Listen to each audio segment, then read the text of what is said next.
आगे क्वेश्चन, चलो क्या बोल रहे हैं भाई, चंपक कंपनी का केस दिया हुआ है।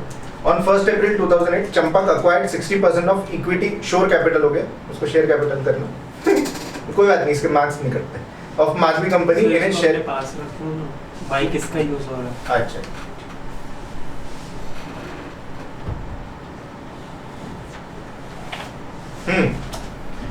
Share exchange of 2 shares in Champak for 3 shares in Madhavi.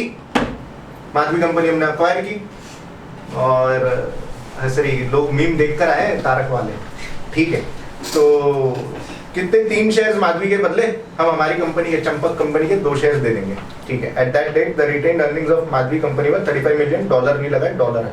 The issue of shares had not yet been recorded by Champak company. At the date of acquisition, shares in Champak company had a market value of $6 each. क्या काम का ये? 6 into 1600.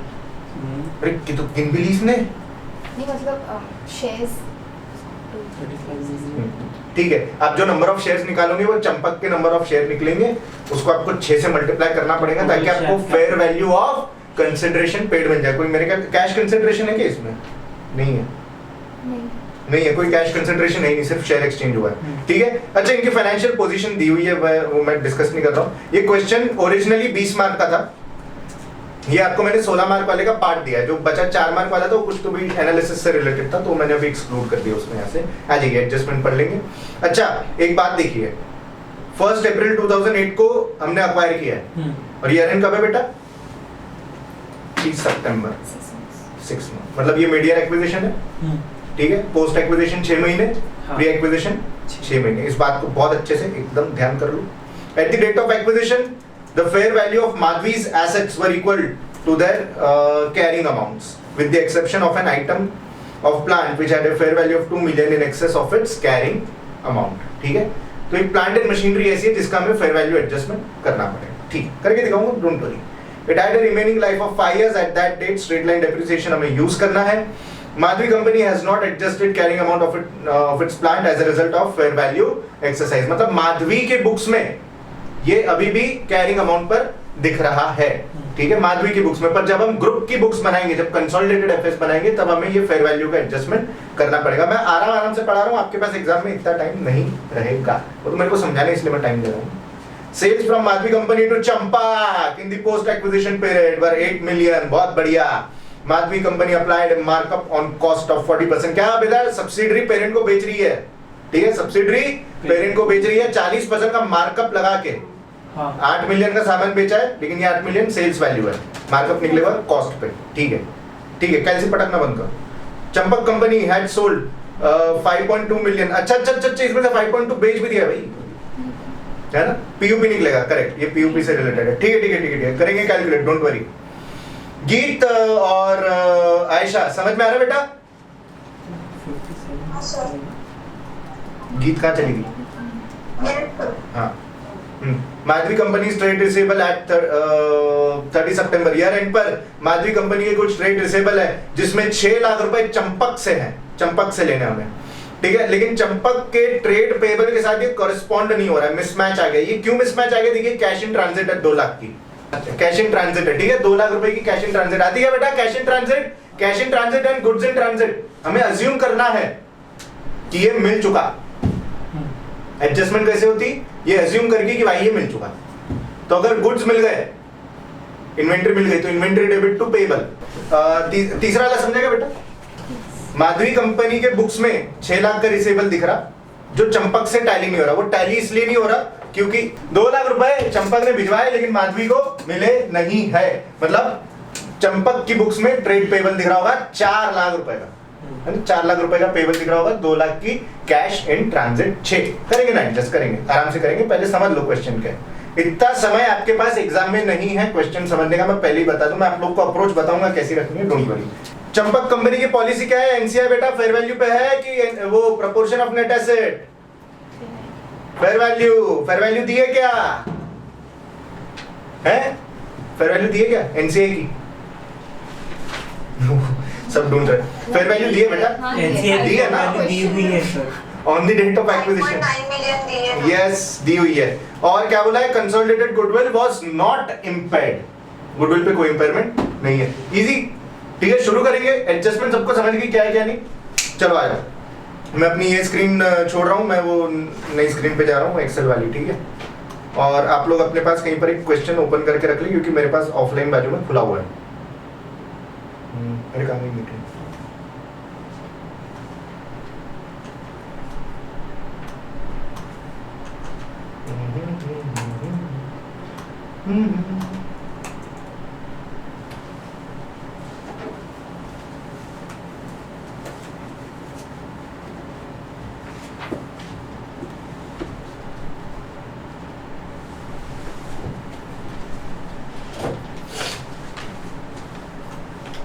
देखो, as मतलब ये मेरा suggestion है, अगर आप लोग को लगता है कि आपकी जिंदगी में कुछ और नया है करने को तो आप लोग करो, लेकिन ये मेरा सजेशन है। पहली बात, आपको अपना जो प्राइमरी आंसर है उसको कंस्ट्रक्ट करना है। प्राइमरी आंसर क्या है हमारा? बैलेंस शीट बनाना। Balance sheet, financial statement. Balance sheet, SFP बनानी है, फाइनेंशियल स्टेटमेंट नहीं बनानी, स्टेटमेंट ऑफ फाइनेंशियल पोजीशन बनानी है। क्या है ना? स्टेटमेंट ऑफ फाइनेंशियल पोजीशन बनानी है। इसको टेक्निकली क्या बोलते हैं? हाँ, फाइनेंशियल पोजीशन मतलब बैलेंस शीट होता बैलेंस है, शीट। और फाइनेंशियल स्टेटमेंट मतलब पीएनएल प्लस बैलेंस शीट होता है, plus CFS plus notes to accounts plus SOCIE. मतलब ये कंपनी का हो गया ना। तो आपने क्या करना है? पहले बनानी है लिए है बैलेंस शीट। बैलेंस शीट को लिखेंगे आराम से, कंसोलिडेट आनी रखी नहीं यार, सर ये यहाँ पे लिखे आप। कंसोलिडेटेड लिखना है तुम लोग को, देख कर मेरे को। स्टेटमेंट ऑफ फाइनेंशियल पोजीशन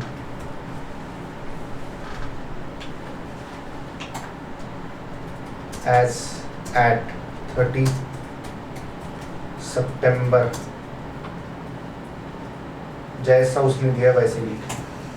ठीक है, अच्छा अब मेरे को एक बात बताइए, इन दोनों की जो बैलेंस शीट दी है, इसके अलावा पूरी बैलेंस शीट में दो नई चीजें जुड़ जाएंगी। क्या जुड़ेंगी? NCI और गुडविल ऐड हो जाएगा। Goodwill and NCI. गुडविल कहाँ था बेटा? Non current asset. ठीक है, पूरी जो बैलेंस शीट आपको दी हुई है ना क्वेश्चन में, बस वो छापनी है, और एनसीए में आपको ऐड कर देना है गुडविल, और इक्विटी सेक्शन में आपको ऐड कर देना है एनसीआई। ठीक है, जैसी बैलेंस शीट दी है वैसी की वैसी पूरी लिख लो, पूरी फटाफट से टाइप कर लो। मैं अपना सजेस्टेड अप्रोच बता रहा हूं कि मैं अगर एग्जाम दे रहा होता तो मैं क्या करता। एक बैलेंस शीट कैसी दिखती है वो पूरी बना लेता मैं हिसाब से। जा भाई, कंट्रोल भी चलता है, मैं पहले ही बता दूं, मेरे को नहीं पता था, मेरे को भी अभी पता चल रहा है। कंट्रोल भी वर्क्स, यूज कंट्रोल भी, highlight important points. To repeat myself, ये मेरा तरीका होता। अगर मैं आपकी जगह होता तो मैं चुपचाप पूरी बैलेंस शीट एक बार कॉपी कर लेता।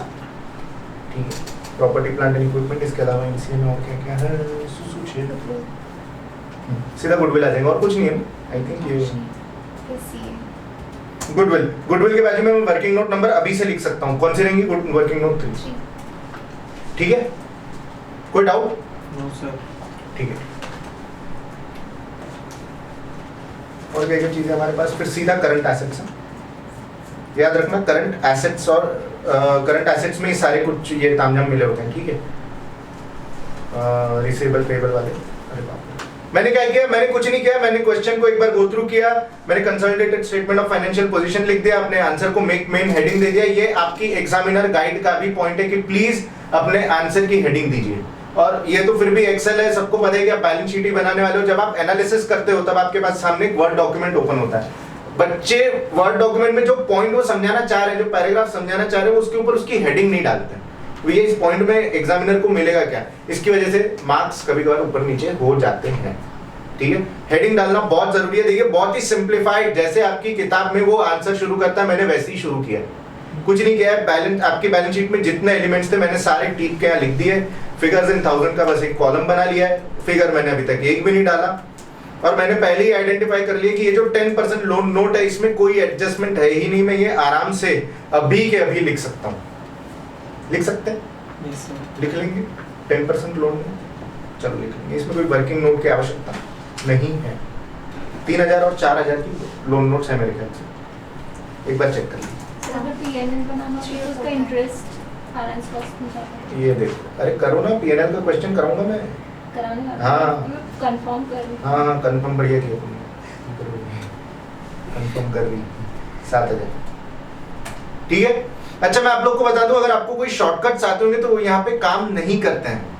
ठीक है, शॉर्टकट्स काम नहीं करेंगे लेकिन फॉर्मूले काम करेंगे। क्या अगर मैं टोटल में जाके ये फॉर्मूला अगर अभी से लगा के रख दूं तो कोई समस्या नहीं है।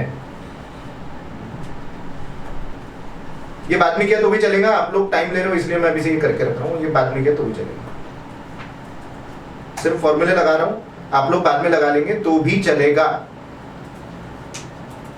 हो गया यार।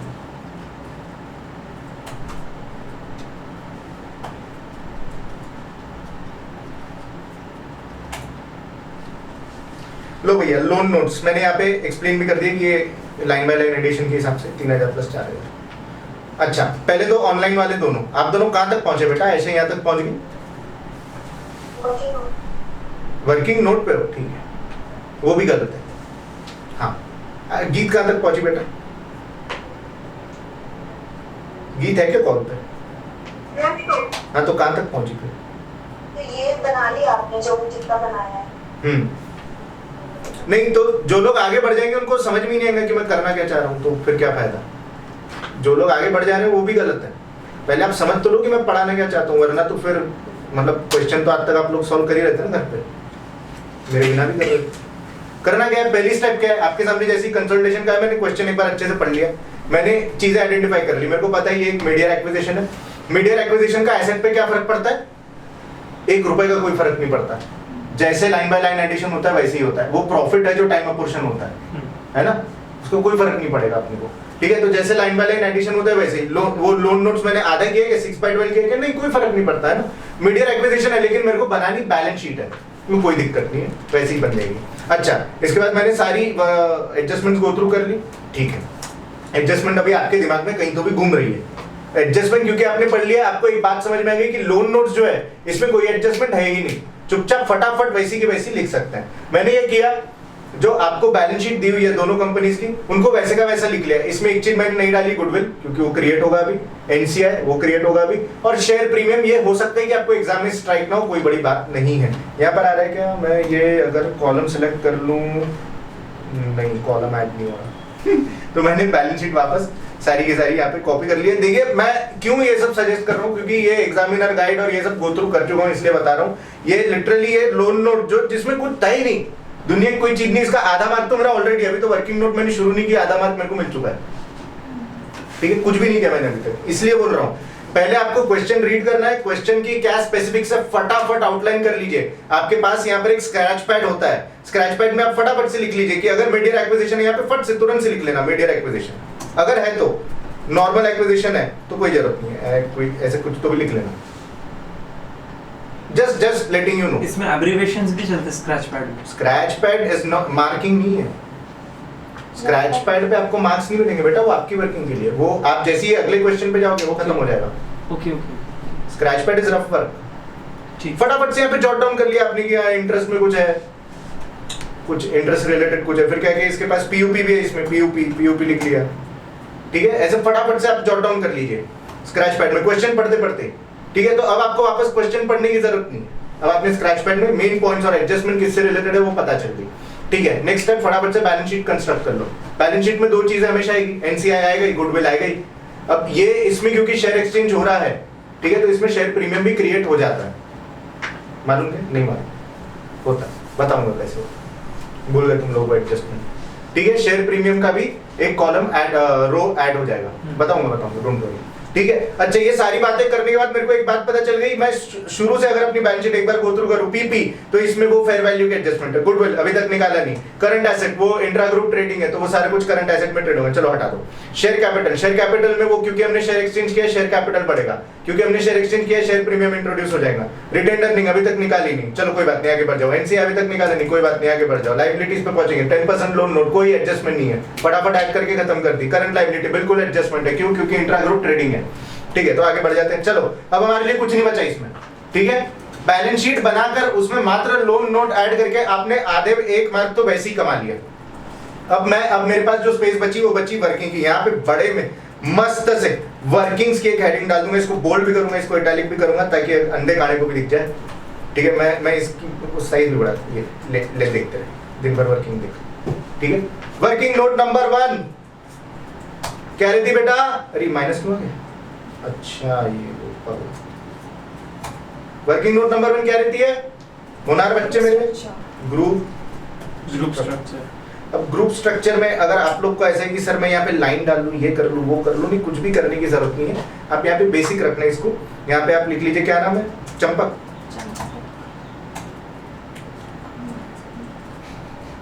चंपक माधवी। 60%। ठीक है, चंपक माधवी।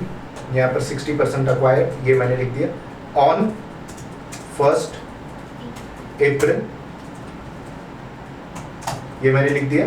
और इसके सामने होशियारी मारने के लिए, एग्जामिनर को दिखाने के लिए कि मैं अपनी लाइफ में बहुत आगे बढ़ चुका हूँ, मीडिया लीजिए। वर्किंग नोट 1 के मार्क्स मिलेगा। बता दूं मार्किंग गाइड के हिसाब से इसमें कितने मार्क्स हैं? चंपक का रिश्ता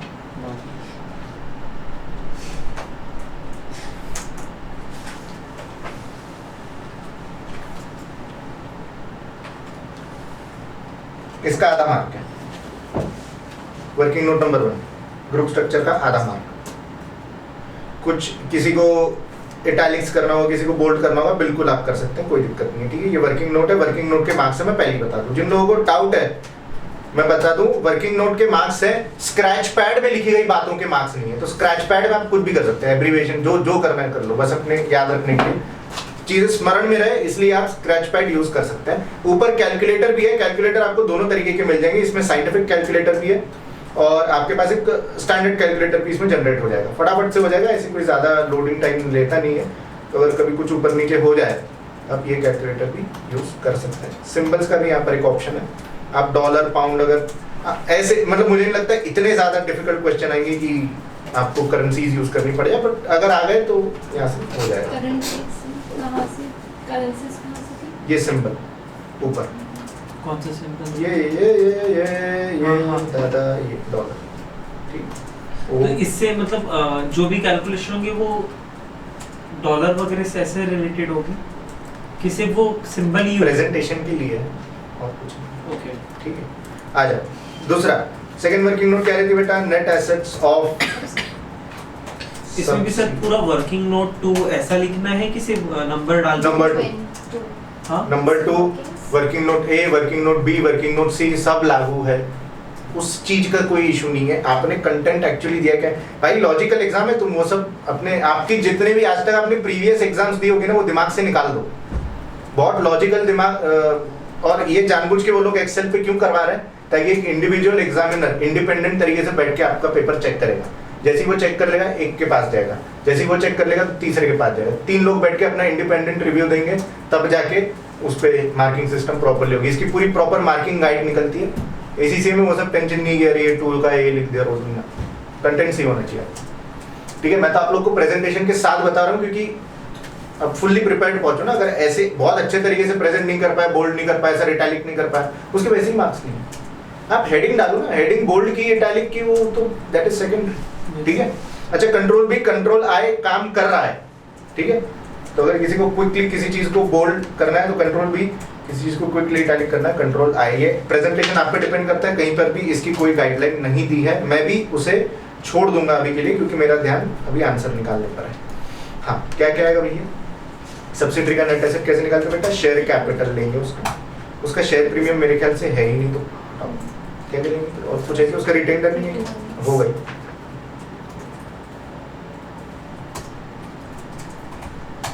और कुछ है कि इसमें नहीं? पक्की बात, एडजस्टमेंट रेट।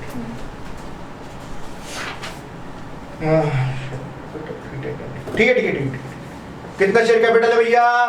आपने जो कंपनी एक्वायर की उसका यहाँ पे लिख दूं? ये मैंने थोड़ा सा ना गड़बड़ कर दी, रुक जाओ। अरे यार इसमें कंट्रोल कट हो जाए भाई। यस कट है, पेस्ट भी है। हाँ भाई आ जाओ। यहाँ पर मैं लिखूंगा ऑन दी एक्विजिशन डेट, इस कॉलम को थोड़ा सा बड़ा कर देता हूँ।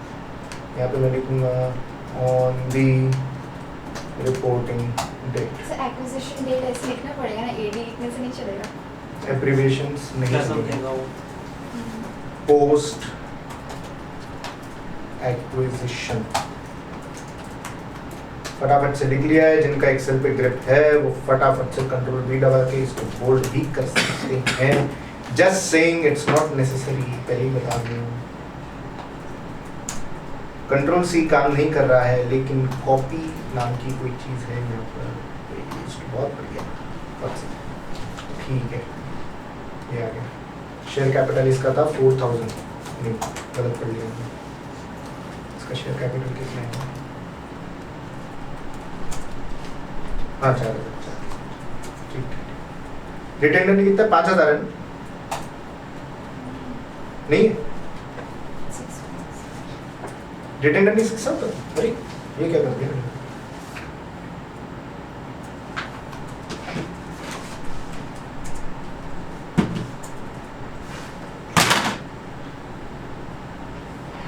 अरे ओहो सॉरी, वो 35 मिलियन लिखा होगा, वो 35 नहीं, वो $3 है, डॉलर है, सॉरी मेरी गलती। वो आप मेन क्वेश्चन पढ़ो। At that date the retained earnings of Madhavi company में 35 मिलियन लिखा है ना, वो 35 नहीं, वो डॉलर है, डॉलर। वो 3 का डॉलर करना है, मतलब 5 मिलियन था, 35 नहीं।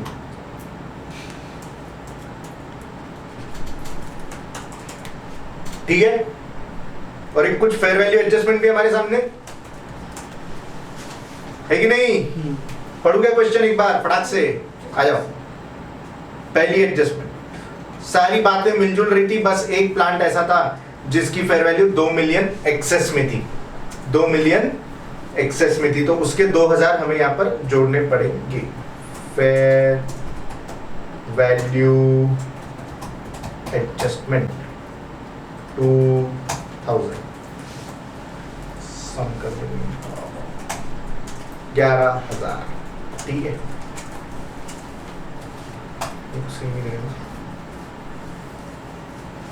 ठीक है, लिखते हैं इसको। रिटेन अर्निंग बात की थी ये क्या? डेप्रिसिएशन। अच्छा दिया है, डेप्रिसिएशन लेंगे ना, लेंगे। वो depreciation on the date of acquisition थोड़ी आता, वो तो ऑन रिपोर्टिंग डेट आएगा ना। उसमें बहुत बढ़िया काम है, मैं बताता हूँ ना यार, तुम लोग टेंशन क्यों ले रहे हो? पहुंचेंगे ना 6500, ठीक ठीक। यहाँ पर आ जाएंगे 6500 फेयर वैल्यू एडजस्टमेंट।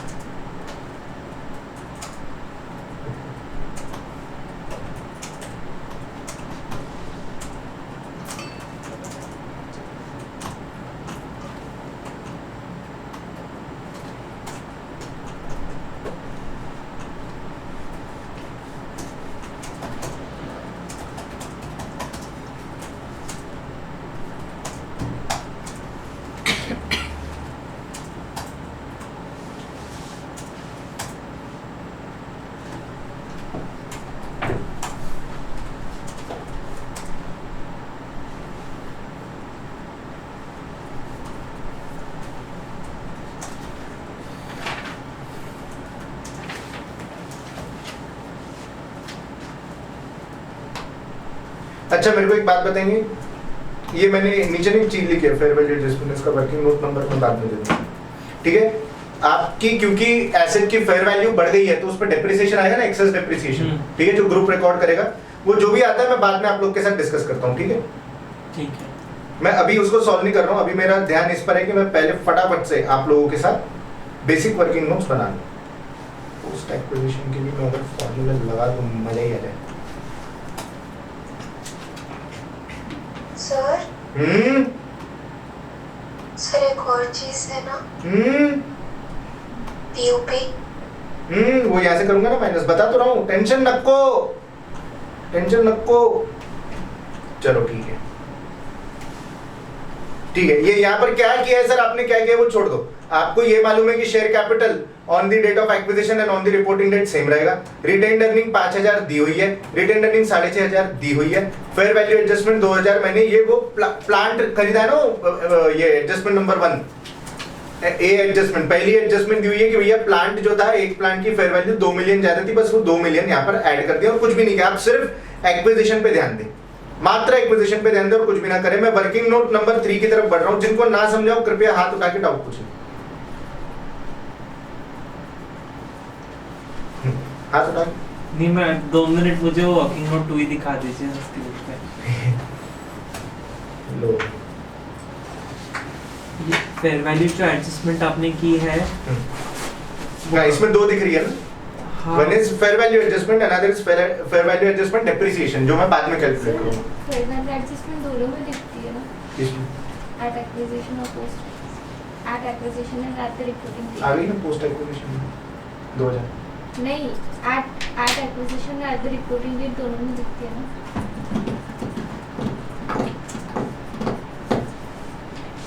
नेट दिखेगा, तुम जो बोल रही हो ना वो होगा पोस्ट एक्विजिशन में हो जाएगा। सही बोल रही हो, बस मेरा करने का तरीका बस अलग है यहाँ पर आंसर में। तुम अगर देखोगे तो पोस्ट में तुमको 2000 दिख जाएंगे, मेरा ये बोलना। मेरे पास 3 कॉलम है, अगर आप वो 2 कॉलम वाला कुछ पुराना कुछ फॉलो कर रहे होंगे तो आपको शायद थोड़ा सा ये समझने में ऐसा लगेगा कि अलग अलग कुछ नहीं देना। मैं पोस्ट एक्विजिशन अलग से निकाल रहा हूँ, पूरा कॉलम ही अलग कर दिया मैंने पोस्ट एक्विजिशन में, ये रहा। अब मैं ये पोस्ट एक्विजिशन वाले कॉलम में पीयूपी भी एडजस्ट कर लूंगा और वो जो एडजस्टमेंट हो जाएगी उसके बाद में उसको एनसीआर ग्रुप में बांट दूंगा, मैं बीच में कुछ करूंगा ही नहीं। वैसा है, तो this is more sorted, this is more presentable, this is more easy to understand, इसलिए मैंने ये फॉर्मेट फॉलो किया। ये फॉर्मेट आपकी प्रैक्टिस किट और गाइड जो एग्जामिनर्स गाइडेंस होती है उसमें भी दिया हुआ है। हाँ, अच्छा आ जाओ एक्विजिशन पर, तो आओ, एक्विजिशन समझे क्या? करता हूँ उसको, फेयर वैल्यू एडजस्टमेंट भी करता हूँ, डोंट वरी, बता देता हूँ क्या डिफरेंस है। वर्किंग नोट 3 बना लूं? वर्किंग नोट 3 क्या थी बेटा? गुडविल। हाँ, चलो आ जाओ। गुडविल में क्या क्या बातें रहेंगी? Full consideration minus fair value of consideration paid, फिर fair plus NCI value of NCI less net assets of subsidiary on the date of report. acquisition. Perfect. पहले एक्विजिशन का लेंगे, पहले क्या एक ही बार लेते हैं। Working note number 2 properly link करने वाले एक्विजिशन का लेंगे तब जाके एक्विजिशन की गुडविल आएंगी, ऐसा? एक्विजिशन की गुडविल निकालना है, इम्पेयरमेंट अगर होता तो फिर हम रिपोर्टिंग की भी निकाल लेते हैं। यहाँ पे रैप टेक्स्ट दिया नहीं, चलो कोई बात। हाँ, ये मैं फिर से यहाँ पे लिख लेता हूँ, फिगर्स इन थाउजेंड्स, ठीक है। फिर वैल्यू ऑफ कंसिडरेशन पेड, इसकी वर्किंग नोट बनानी पड़ेगी, बनाइए क्या? 5वें नंबर की वर्किंग नोट है, ठीक है। उसके बाद 6th नंबर ले लेता हूँ मैं इसको, फिर क्योंकि ये तो निकालना ही पड़ेगा यार, वरना वर्किंग नोट आगे छूट। 6 वर्किंग नोट नंबर 6,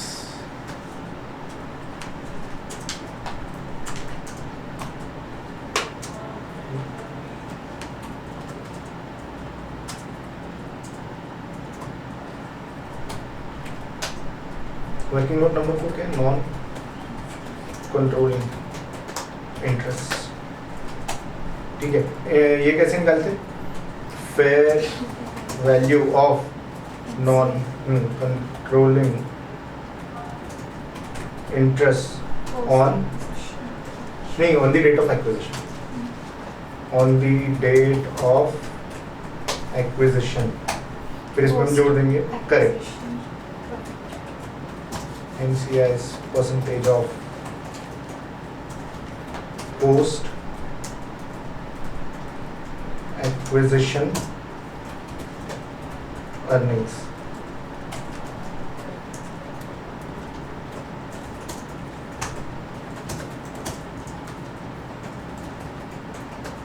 नहीं, impairment नहीं, NCS परसेंटेज है तो उससे वहाँ से डायरेक्ट निकल लेंगे। Perfect.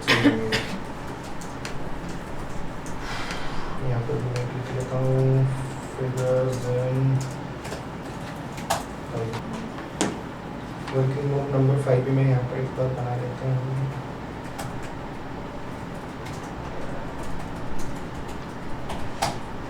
Group retain earnings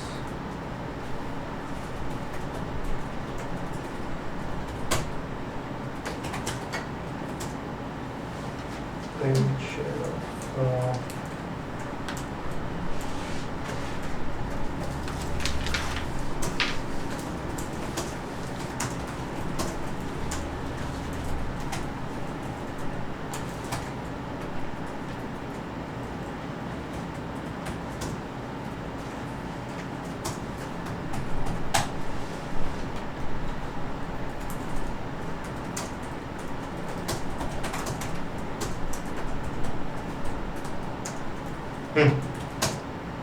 subsidiaries post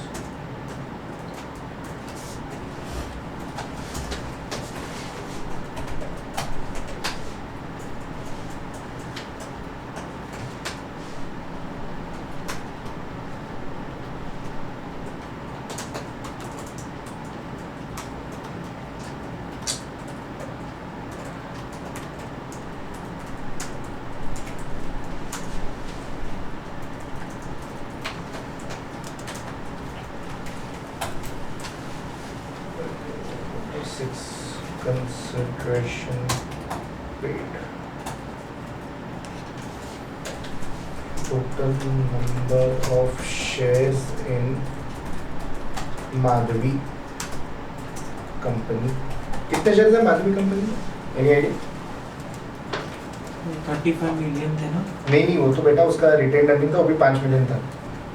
3.5 4,000 है ना? 4,000 उसका शायद शेयर कैपिटल है और हर शेयर $1 का। 4,000 नहीं, वो फिगर्स इन 1000 मतलब 4 मिलियन है वो। ठीक है अंजनी, कहाँ बेटा, कहाँ पहुंचे? सर मैं 5th वाला कर रहा हूँ। ठीक ऑनलाइन वालों है क्या साथ में? देखिए दो चीजें मैं टेक्निकली आपको बता दूं। आप देखेंगे तो मैंने लिखा है फिगर्स इन 1000। फिगर्स इन 1000 इसका ये मतलब नहीं, जरूरी नहीं है कि मैंने जो लिखा है वो डॉलर है। मैं भी नंबर ऑफ शेयर लिखूंगा, वो डॉलर थोड़ी ना है, वो तो नंबर है, बट वो भी 1000 में है ना। तो जो लोग लिखते फिगर्स इन $1000 फिर आप उसमें नंबर ऑफ शेयर की कैलकुलेशन नहीं दिखा सकते। याद रखना इस बात को। मैंने सिर्फ ये लिखा है फिगर्स इन वो 1000। तो जितने भी अब अमाउंट्स वाले रहेंगे ना, मैं उसको मैन्युअली जाके सिंबल में जाके सबको डॉलर दे दूंगा, फटाफट हो जाता है, ऐसा टेंशन मत लो। यहाँ तक पहुंचेगा बेटा सब लोग? ये ऑनलाइन वाले क्या कर रहे हैं? आयशा कहाँ तक पहुंची बेटा? हाँ सर पूरा है सर। ये वर्किंग नोट 6 के ऊपर थोड़ा सा मुझे देखना है। थोड़ा सा ये लो, थोड़ा सा दिखा सर थोड़ा और थोड़ा सा और थोड़ा सर वर्किंग नोट 5। अरे ले लाते। अब तुम्हारा सवाल होगा कि सर इसमें पीयूपी क्यों नहीं, ऐसा नहीं वैसा नहीं, नहीं आपने ये नहीं किया वो नहीं किया, मेरे मार्क्स पड़ गए। नहीं है कुछ भी। हाँ इसको क्या हो रहा है? हाँ सर हो गया। ठीक है आऊंगा यार, सब कराऊंगा, तुम लोग टेंशन क्यों ले रहे हो? एक बार कर तो लो साथ में। यहाँ तक पहुंचे क्या? वर्किंग नोट नंबर 6 मेरे को आप लोग को एक्चुअली पढ़ाना है, यहाँ तक पहुंचे नहीं तो दिक्कत सर है। इसका तो वही होगा ना, total number of shares in Madhavi limited जो है उसका 60% और फिर फेयर वैल्यू जो है। परफेक्ट हबीबी, सही बोल रहे हो। ठीक है सही बोल रहा हूँ। वो निकलेंगे, उसके टोटल शेयर निकल जाएंगे। अब हमने उसमें 60% लिया और divide by ratio.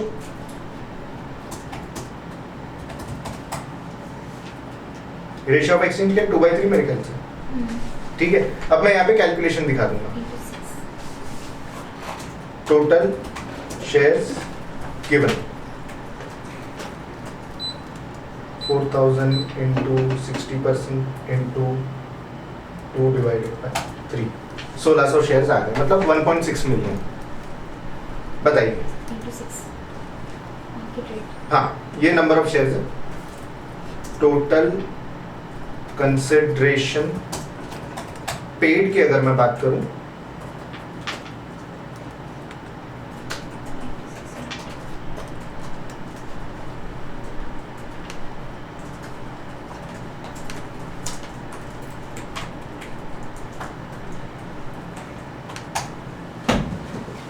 9.6 million.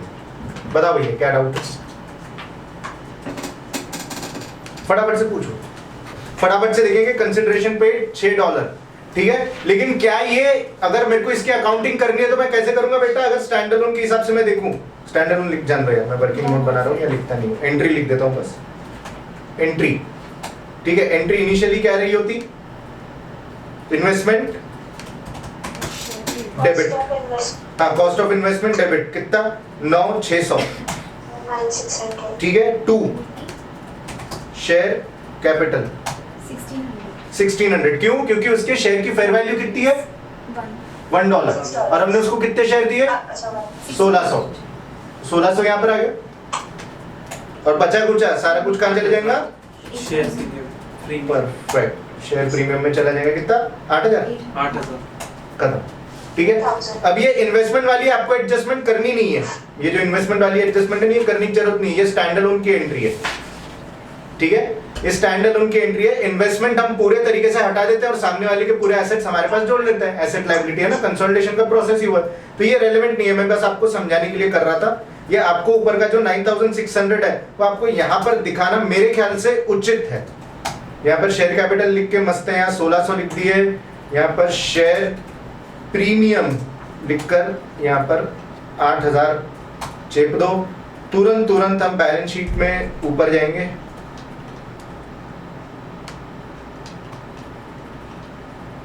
Share capital, previous share capital कितना था बेटा इसका? 10,000 प्लस, अब हमने अगले को और दिए, कितने दिए? 1600। ये 1600 है, यहाँ पे मैं वर्किंग नोट नंबर 6 का रेफरेंस भी डाल दूंगा और यहाँ के इसको डबल करना पड़ेगा, यहाँ पर आके लिख दूंगा 11,600। कोई डाउट? शेयर प्रीमियम डायरेक्ट मैं यहाँ पे लिख दूंगा रेफरेंस वर्किंग नोट नंबर 6, क्योंकि पहले से एग्जिस्टिंग शेयर प्रीमियम यहाँ पे था नहीं, यहाँ पे लिख दूंगा सीधा 8,000। मैंने क्योंकि पहले से फॉर्मूला लगा के रखा था, यहाँ पे आपको कैलकुलेशंस ऑटोमेटिकली होते दिख रही होगी। इसके मैं मार्क्स भी आपको मार्किंग गाइड से बता देता हूँ कि इस चीज के कितने मार्क्स हैं। 4 मार्क्स, 4 मार्क्स मतलब उसमें ये एक्चुअली रिटेन अर्निंग गया था जो अभी निकलना है। बताइए यहाँ तक क्या डाउट? निशिका को डाउट है बेटा कुछ? पल्ले पढ़ रहा है यहाँ तक? आयशा ठीक है। तो मैं जानबूझ के आप लोग को ये अप्रोच लेने बोल रहा था कि चीजें अपने आप सेटल होती चली जाएगी, आप लोग को टेंशन लेने की जरूरत नहीं है। ये देखिए कंसिडरेशन पेड, अच्छा कंसिडरेशन पेड आ गया। अब मैं कंसिडरेशन पेड का एक और जगह इस्तेमाल है जहां से मैंने शुरू किया था। कौन आ रहा है भाई? अंजनी क्यों आ रहा है इस कॉल में? सर पता नहीं, वो बंद गया। कोई बात नहीं, हाँ। नेट एसेट्स आ गए। अरे यार मैं क्या कर रहा था? अच्छा हाँ, ये fair value of consideration paid मैंने अभी तक गुडविल निकाला नहीं है। ये यहाँ पे मैं लिख दूंगा 9,600। फेयर वैल्यू ऑफ एनसीआई दिए क्या है एक्विजिशन की डेट पर? कितने का है एनसीआई? 5.9 है मेरे ख्याल से। 5.9 मिलियन लिख दिया। Net assets of subsidiary on the date of acquisition working note 2 से निकल जाएगा। कितना आ रहा है? 11,000। लेकिन इसको करना है माइनस। यहाँ पे माइनस की तो भी छोड़ दे, सब छोड़ दे, कोई दिक्कत नहीं, ठीक है। यहाँ पे अगर मैं सम लगा दूं कैलकुलेट होगा 4,500 का बोलो।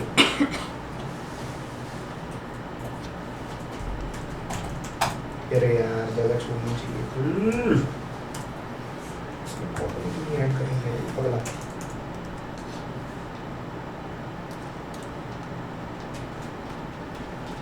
अच्छा गुडविल, अरे इसको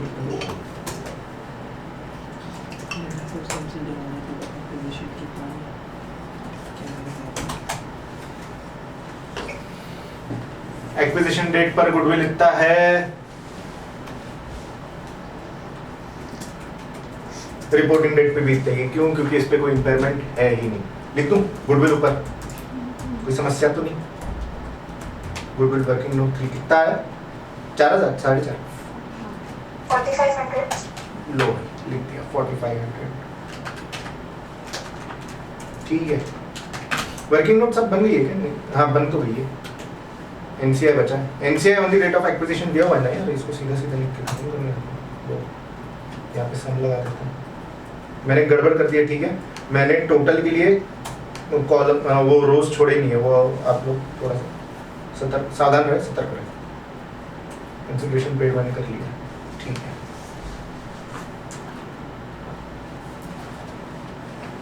शेयर कैपिटल शेयर प्रीमियम भी मैंने पार्क कर दिया है, कंसिडरेशन पेड की एक और जगह काम थी वहाँ पे मैंने कर दिया, सब हो गया बस 10 मिनट में भी हो गया ना। देखिए टाइम किस में लगा, वो बोलते ना वो किसका कोट था Einstein, if I have 10 hours to cut a tree, अच्छा कोट भी नहीं सुनेंगे, वो बोलते हैं कौन आइंस्टाइन था कौन था पता नहीं, if I have 10 hours to cut a tree I will sharp my ex for 9 hours। पहले पूरा बैलेंस शीट लगा लो, वर्किंग नोट तैयार कर लो, अमाउंट टीपना अपने आप हो जाएगा। आपके सामने कंसोलिडेशन का अगर क्वेश्चन है जिसमें बैलेंस शीट है, बनाना ही पड़ेगा, नहीं है कहाँ बच के जाऊंगा। जब पीएनएल वाला प्रॉब्लम सॉल्व करेंगे तो उसके हिसाब से बता दूंगा, पीएनएल में ये 5 वर्किंग नोट नहीं थी, मतलब सारी नहीं थी, कुछ कुछ थी। वैसे कोई ऐसा पर्टिकुलर एडजस्टमेंट इसमें नहीं है जिसमें बहुत ट्विस्टिंग हो, नॉर्मली था सब, बस कि बहुत वाइड था क्वेश्चन, इस वजह से हमें इतना कुछ करना पड़ा। हो सकता। दूसरा मेरा अप्रोच ये रहता है कि मैं क्लैरिटी, मतलब ज्यादा वर्किंग नोट बन जाए मेरे को दिक्कत नहीं, हाँ वही, पर क्लैरिटी चाहिए कि मैंने ये अमाउंट डिराइव कहाँ से किया। तो कंसिडरेशन पेड में ही मैंने share capital share premium involve कर लिया और ऊपर रेफरेंस भी दे दिया भाई यहाँ से आया। हाँ। तो वो फिर यहाँ पे मार्क कटने की गुंजाइश नहीं। अब जैसे ये सारा बोल रहा हूँ, आयशा का डाउट था कि सर आपने टोटल कंसिडरेशन निकालने के पहले इतनी सारी बातें लिखी, नहीं जरूरी नहीं है, जरूरी नहीं। मैं तो बोल रहा ना टोटल कंसिडरेशन लिखो और इक्वल टू लगा के पूरा एक साथ 4000 into 60% into 2/3 into 6 पूरा एक साथ कर दो, मार्क्स मिलेंगे ना, गलत का है। मैं तो बस क्लैरिटी लाना चाह रहा हूँ, this is an ideal answer, if you can follow this in exam बहुत बढ़िया। पर अगर आपको ऐसा लग रहा है कि नहीं टाइपिंग स्लो जा रही, झंझटें हो रही है, छोड़ो कोई बात नहीं। ये आप फॉर्मूला अपना से देख लेता है कि आप क्या ये एक्सेल आप शेयर कर सकते हो। नहीं, यहाँ तक पहुंचेगा बेटा। अब मैं मेन एडजस्टमेंट की तरफ बढ़ूं, क्या बोलता पहले एडजस्टमेंट क्या थी, थोड़ा सा पढ़ के बताएंगे तो।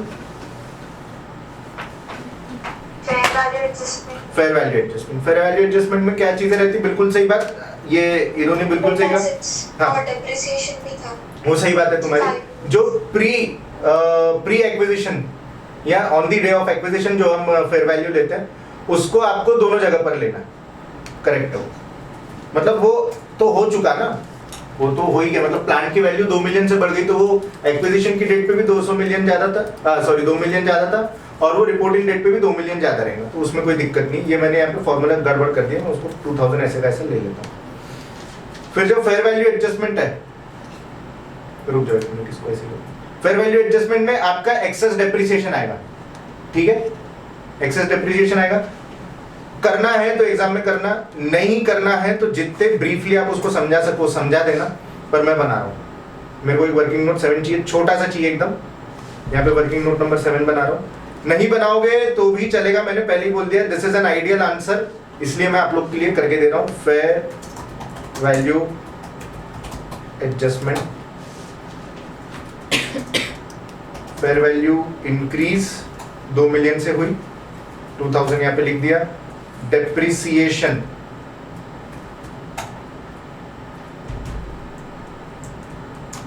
कितना है, स्ट्रेट लाइन बेसिस ना, 5 years पे तो हाँ करेक्ट परफेक्ट, यहाँ पे लिख लेते हैं। चलो डेप्रिसिएशन फॉर पोस्ट एक्विज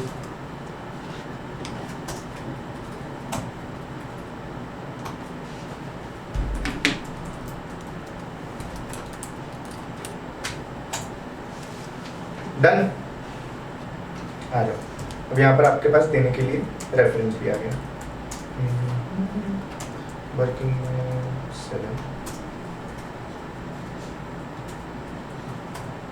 वर्किंग 7 पहले से लिख रखा था। अच्छा, ये सारा का सारा डेप्रिसिएशन क्योंकि पोस्ट एक्विजिशन से रिलेट करता है, मैं यहाँ पे इनको कर दूंगा, लोग कर दिया।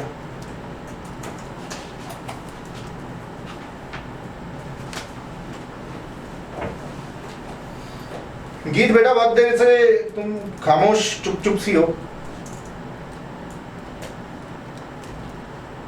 गीत समझ में आ रहा है? ठीक है।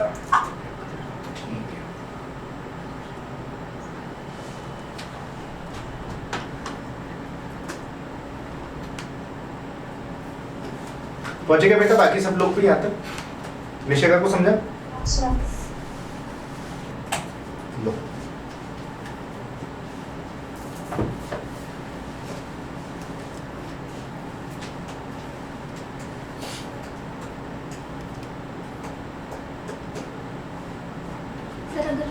पे ऐसा ना दिखाए कि ये वाले वर्किंग नोट पे और डायरेक्ट सेल में क्या रेफर कर सकते हैं इक्वल टू लगा के ना, यार मैं श्योर नहीं हूँ, मतलब कहीं ऐसा ना हो कि आप जब आंसर सबमिट करो और उसकी लिंक ऊपर नीचे हो जाए, है ना।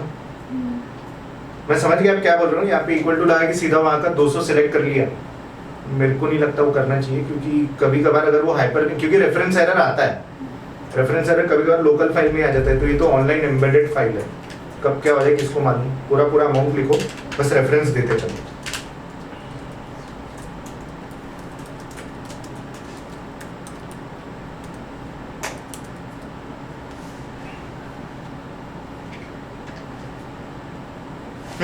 एडजस्टमेंट नंबर 2 की तरफ बढ़े। फर्स्ट की एडजस्टमेंट हो गई दादा, फेयर वैल्यू भी हमने अकाउंट कर लिया है, और साथ ही साथ उस पे जो एक्सेस डेप्रिसिएशन आता था वो भी हमने अकाउंट कर लिया है। आ जाओ, सेकंड क्या है बेटा? सेकंड सेल्स फ्रॉम माधवी 8 मिलियन। 8 मिलियन आ जाओ, पीओपी आराम से कैलकुलेट करेंगे।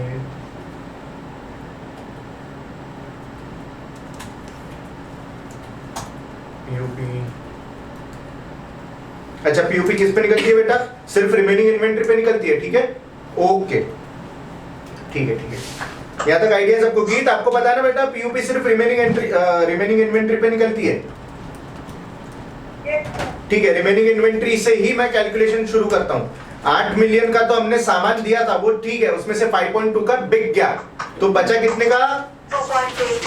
परफेक्ट। तो मैं लिख ले रहा हूँ इन्वेंट्री स्टिल विद ये पेरेंट ऑन रिपोर्टिंग डेट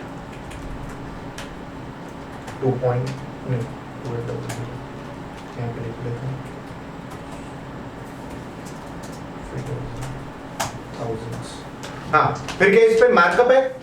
मतलब ये मेरे ख्याल से 1 correct then this is 140% right? ये 140%। करेक्ट, ये इंक्लूडिंग है। तो इस पे मार्कअप निकालना है। मार्कअप निकालने के लिए मुझे क्या करना पड़ेगा? मार्कअप निकाल रहा हूं मैं, ठीक है। Calculation of markup, this divided by 140 into 40। क्या मैं सही कर रहा हूं? सही कर रहा हूं, हाँ सर। सही है, कोई दिक्कत नहीं। अब यहाँ पे मेरे पास वैल्यू ऑफ इन्वेंटरी भी निकल कर आ गई, 2800 माइनस 800, है कि नहीं? सब लोग कीड़ा जमा रहे, ठीक है, कोई बात नहीं। मार्कअप निकल गया 800। इसको मैं डायरेक्ट, अच्छा देखो, अच्छा ये मैंने आप लोग को पहले बताया नहीं है, ये वर्किंग नोट थोड़ा ध्यान से ऑब्जर्व करने की फर्क क्या जा रहा है। अरे यार पीओपी की जगह ही नहीं छोड़ी मैंने, ठीक है। अच्छा पीओपी सारा कुछ पोस्ट एक्विजिशन से जाएगा, क्योंकि एक्विजिशन के पहले आपकी सब्सिडरी थी नहीं, अगर उसके साथ ट्रेडिंग हुई भी होगी तो नॉर्मल कस्टमर टाइप का हो गया, क्या दिक्कत है? जो भी है पोस्ट एक्विजिशन नहीं है, तो मैं यहां से अपनी पीयूपी माइनस कर दूंगा। पीयूपी कहां से? पोस्ट एक्विजिशन, सीधा यहां से माइनस कर रहा हूं। जो लोग ध्यान नहीं दे रहे थे तो भैया सबसे इंपॉर्टेंट भाग है ये। अरे यार ये मैंने सही में गड़बड़ कर दी, चलो कोई बात नहीं, मैंने यहाँ पे स्पेस नहीं छोड़ी, आप लोग स्पेस छोड़ छोड़ के आराम से लिखना। एक्सेल यूज करने के पैसे नहीं ले रहा हूं। 500 500 क्या है? 500 के ऊपर लिख दोगे बेटा?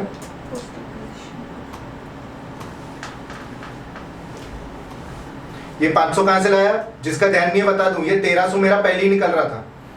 1500 के से रिटेन अर्निंग बढ़ी है, फेयर वैल्यू एडजस्टमेंट पहले ही हो गई थी, तो इसका पोस्ट एक्विजिशन कोई इंपैक्ट नहीं आएगा। ये on the date of acquisition ही हमने ले लिया था।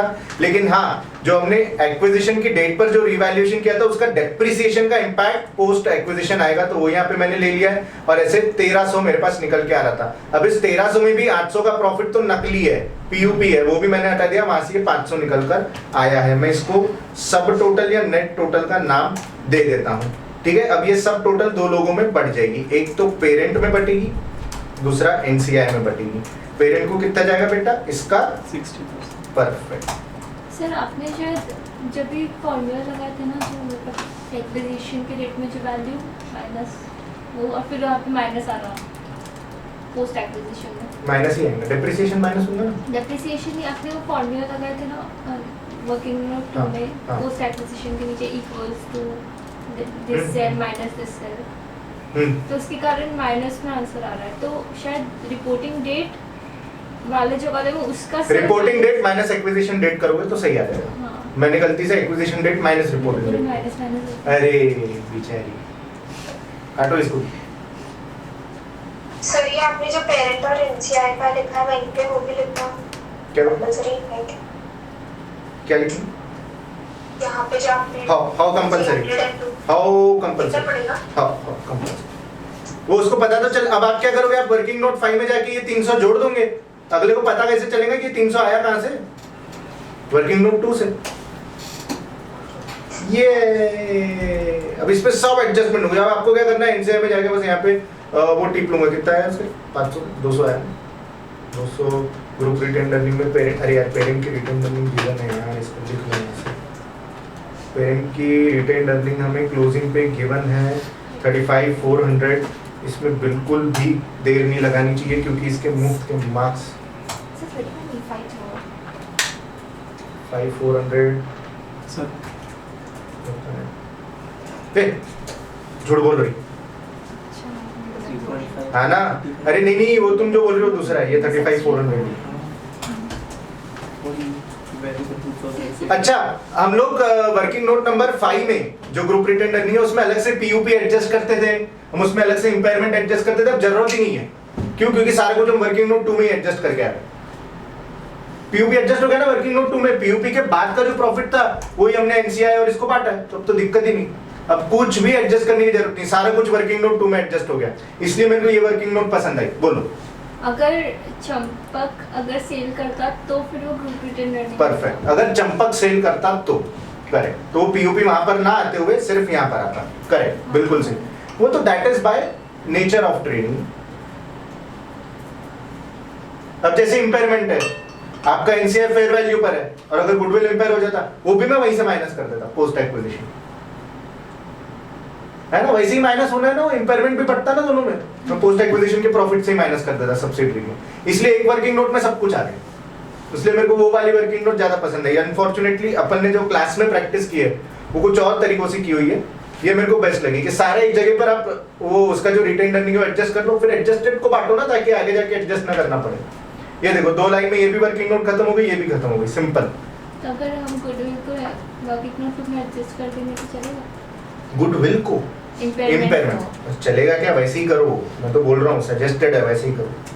लेकिन ये तब होगा राजा जब आपका एनसीआई फेयर वैल्यू पर है।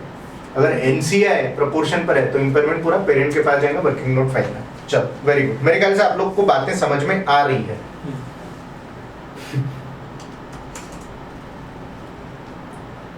कुछ है क्या इसमें? काहीतरी टाकू शकत का नहीं टाकू शकतो? मी प्लांटिंग मशीनरी टाकू शकतो ना? देखो, प्लांटिंग मशीनरी ओपनिंग जो भी सॉरी पेरेंट का लो, सब्सिडरी का लो, उसमें 1800 मिला दो। 1800 कहाँ से लाया? 2 मिलियन का इंक्रीज और 200 का डेप्रिसिएशन। कहाँ से वो 2 मिलियन का इंक्रीज? बहुत प्यारा एडजस्टमेंट नंबर 1। हमने इसका वर्किंग नोट बनाया क्या बेटा? फेयर वैल्यू का फेयर वैल्यू का बनाया? फेयर वैल्यू वर्किंग नोट तुम्हें लिख दिया था ना, डेप्रिसिएशन का बनाया था। नहीं, आपने एक बनाया फेयर क्या? एडजस्टमेंट का भी एक वर्किंग नोट नेट एसेट्स में बनाए थे डेप्रिसिएशन का शायद देखिए।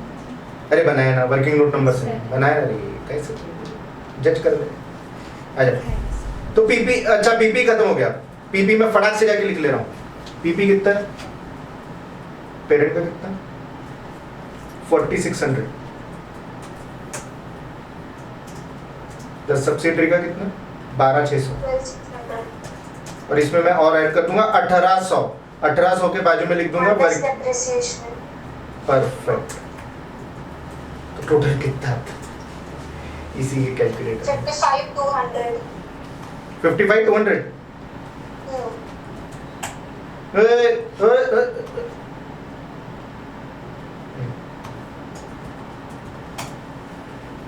हाँ भैया, गीत कुछ ना समझ रहा हूँ प्लीज पूछ लेना, मेरा ध्यान बार बार हो सकता है ना जाए, पर पूछ लेना बेटा। ऐसा नहीं है कि इग्नोर कर रहा हूँ, ध्यान नहीं रहता मेरे को।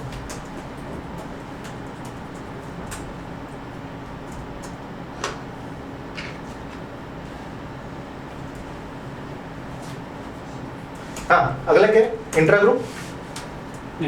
इंट्रा ग्रुप ट्रेडिंग है ना? तुम लोग बोलोगे पगला आज कुछ तो पता नहीं वर्किंग नोट ही बना रहा सुबह से, हंस भी रही वो उधर से।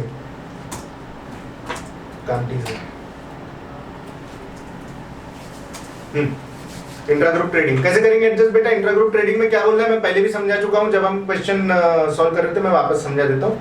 इंट्रा ग्रुप ट्रेडिंग में क्या हो रहा है, माधवी की बुक्स में मतलब सब्सिडरी की बुक्स में पेरेंट से 6 लाख लेने बनते हैं, लेकिन पेरेंट ने अपनी बुक्स में 4 लाख दिखा रखे हैं, मैच नहीं हो रही है क्योंकि कैश इन ट्रांजिट है। कैश इन ट्रांजिट का क्या स्कोप है? Cash in transit debit to receivable. Receivable खत्म कर देंगे ना, कैश मिल गई तो ठीक है, मैं एंट्री पास कर देता हूँ। क्योंकि ये इंट्रा ग्रुप है, मतलब एक ही ग्रुप के हैं, इसीलिए मानेंगे ना कि अज्यूम करेंगे कि मिल गई है। वही अगर कोई दूसरी एक्सटर्नल पार्टीज के साथ होता तो ऐसा अज्यूम करते कि नहीं निकल, मतलब उसको मिलने की है, नहीं वो तो वैसे ही रहता, वैसे ही फिर वो रहता। रिसीवेबल ही दिखता। करेक्ट। कैश इन ट्रांजिट नहीं, पर यार अगर ये मैं लेता हूँ फिगर्स इन 1000 तो कितना आएगा? 20 आएगा ना।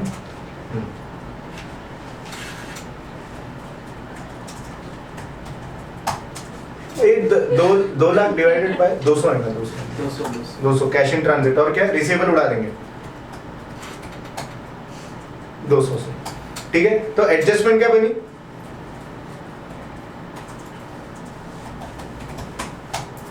एडजस्टमेंट क्या बनी बेटा? देखो सब्सिडरी के बुक्स में 600 का पेबल दिख रहा है, वो माइनस हो जाएगा। यहां तक समझे? सब्सिडरी के बुक में 600 का पेबल दिख रहा है, वो माइनस हो जाएगा। पेबल माइनस मतलब पेबल डेबिट। पेबल 600 से उड़ा दिया, पेबल डेबिट। सब्सिडरी की बुक में पेबल होगा ना। अरे सॉरी, हाँ पेरेंट की बुक में पेबल 400 दिख रहा है, सॉरी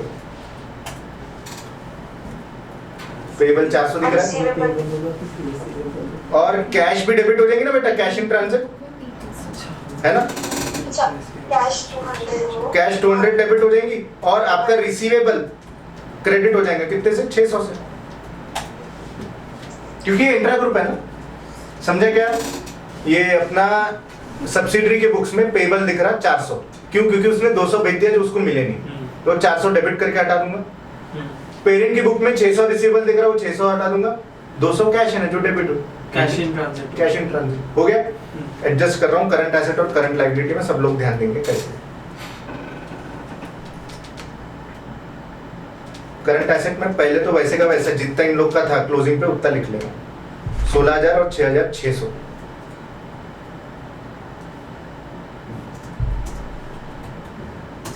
ठीक है। इसके बाद कोई एसेट आपका बढ़ा क्या? 200 नहीं ना, हाँ मतलब 200 से कैश इन ट्रांजिट बढ़ी, वो भी करंट एसेट में। 200 से कैश इन ट्रांजिट बढ़ी है, वो भी करंट एसेट में जाएंगे, और माइनस हो जाएगा क्या? रिसीवेबल कितने से? 600 से। परफेक्ट। कितना ये 6,000 हो जाएगा, 22,200 है क्या?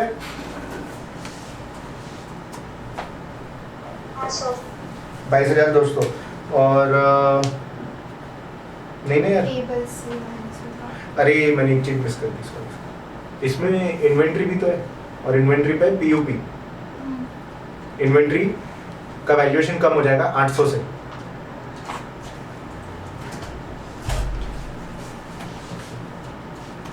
तो ये कितना हो जाएगा? 21,600।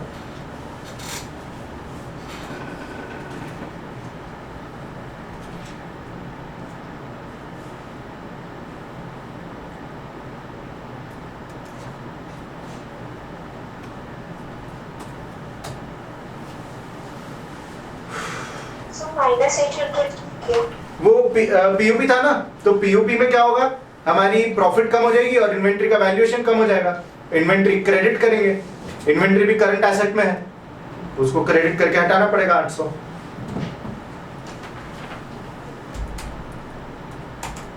यार ये कैलकुलेट करो तो एक बार, मैंने शायद कुछ कैलकुलेशन गड़बड़ की है।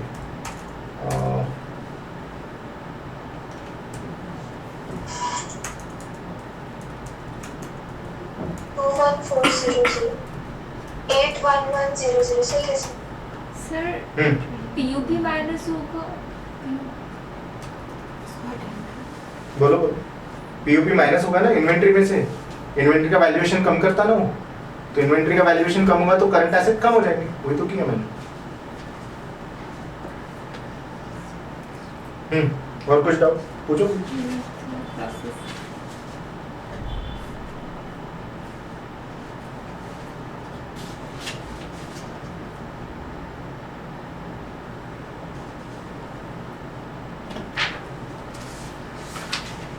अरे ये गलत लिखा है।